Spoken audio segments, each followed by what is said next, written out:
A great Verdi opera has got just about everything that opera can do.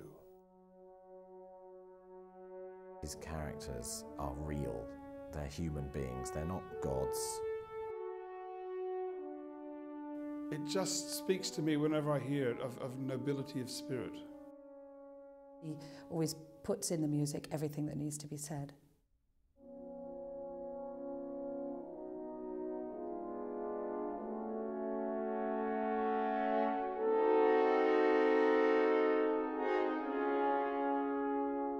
Europe in Verdi's time was a much more turbulent and extraordinary place, I think, than it is now. Verdi's Italy, which hadn't really existed as a country until then, was very much under the domination in the northern part of the country by Austria, the ancient Habsburg Empire, the Holy Roman Empire as it styled itself. Unlike almost any other Verdi opera, maybe Boccanegra is an exception, but really there's a very serious political discourse here. Verdi belonged to a people that was struggling for self-realization as part of that kind of nationalistic movement of the 19th century. And Austria was in decline. It was under threat from new powers like Germany from the north. So all the elements in this story of Don Carlos politically were very, very immediate. So there's the struggle between not only the church and the state. I mean, in fact, in Spain in the 16th century, the state really was a sort of an adjunct of the church. It carried out the church's purpose. But also there's the struggle, the personal struggle between duty and sort of will, one's own personal will.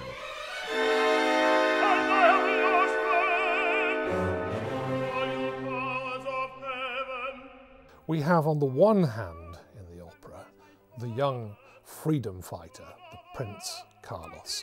He's taken very much with the cause of the repressed Netherlands, which are under Spanish domination at the time, and is thinking of allying himself to their cause for liberation, very much against the will of his father, the notorious Philip II of Spain, and particularly against the will of the church, as represented by the tremendous figure of the Grand Inquisitor. His political convictions are completely subverted by this love which becomes an obsessive love which destabilizes what would have been an ordinary, perhaps a successful human being. He's the most complex, the most enigmatic, the most Hamlet-like, I think, of all Verdi's tenor roles.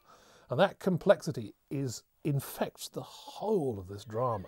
She is a princess, somebody who has been through a tremendous amount in her life. She's basically fallen in love and met the man of her dreams.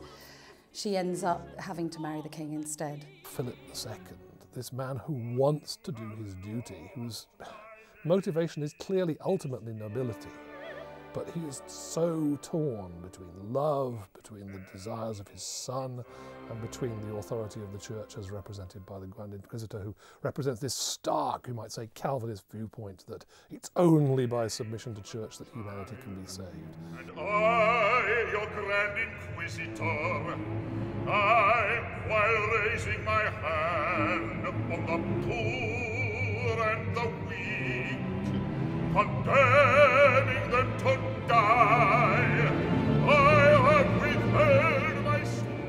Musically, he keeps responding to it with fabulously imaginative ideas. It's a fabulous opera because it has so many wonderful roles in it. It's an ensemble piece. It's not just about one person, and it's pretty well balanced between the major characters. The title is Don Carlos, but it could have been called King Philip, it could have been called all sorts of other characters because they're all, in a sense, equally important. Fabulous tunes, and yet the way that scenes segue into one another, the way that Verdi thwarts the expectations that people would have built up as a result of his earlier his operatic works, is remarkable. You know, you find you're building up towards a big moment and you expect the voices to soar to this beautiful melodic line, instead of which they suddenly break into dialogue and the cellos will soar away with the big tune.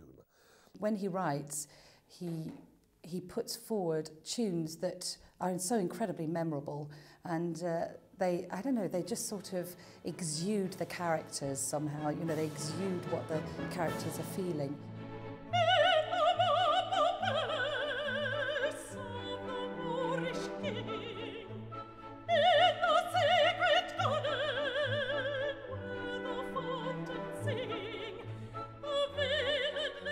I think he would have entirely approved of it being sung in English to an English-speaking audience. It makes it much more accessible to people. Not all Verdi operas work as well in English, but this one, it works particularly well. If it allows people to sort of sit back, listen to the words, get off the reading sort of translations and things as they go along, that is a very good thing, because then Verdi's music speaks absolutely directly to them.